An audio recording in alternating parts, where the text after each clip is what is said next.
আল্লাহ তাআলা আমাদেরকে গীবত থেকে বেঁচে থাকার তৌফিক দান করুন। এখন প্রশ্ন হলো, এই গীবত থেকে এটা থেকে বেঁচে থাকার জন্য আমি কি করব, বা আগে গীবত করে ফেলেছি সেগুলো কি করব।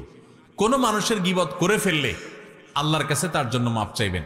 আমি ওনার গীবত করে ফেলছি এক্সাম্পল স্বরূপ, তাহলে আমি বলবো ওনার কথা, আল্লাহ আপনি ওনাকে মাফ করে দেন, ওনার ভুল ত্রুটি ক্ষমা করে দেন, ওনার রুটি রুজিতে বরকত দান করেন, ওনার জন্য বেশি বেশি দোয়া করবেন।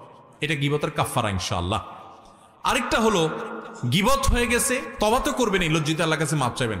গীবত হয়ে গেছে, এই লোকটার যাদের সামনে বদনামি করছেন তাদের সামনে আবার যাইয়া পারলে তার সুনাম যেটা তার মধ্যে আছে, মিছামিছি না, সেটা আবার বলবেন যে ভাই লোকটার কিন্তু একটা ভালো গুণ আছে, ওই দিন তো আমি একটা খারাপ কথা বলছি, তার কিন্তু ভালো কিছু জিনিস আছে, লোকটা কিন্তু এই দিকটা ভালো, সে কিন্তু ভাই কখনো কারোর সাথে রাগারাগি করে না, গালাগালি করে না, সে কিন্তু ভাই নামাজ ছাড়ে না, সে ভাই কারোর হক কিন্তু মারে না।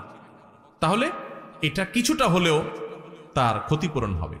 আর যদি সুযোগ থাকে তার কাছে মাপ চাওয়ার, একান্তে ভাই মনে কিছু করেন না, আপনার পেছনে আপনার একটু বদনাম করে ফেলছি, কি করছি আর জিজ্ঞাসা করা করেন না, আমার অন্যায় হয়ে গেছে ভাই, আমার মাফ করে দেন। যদি মাপ চায়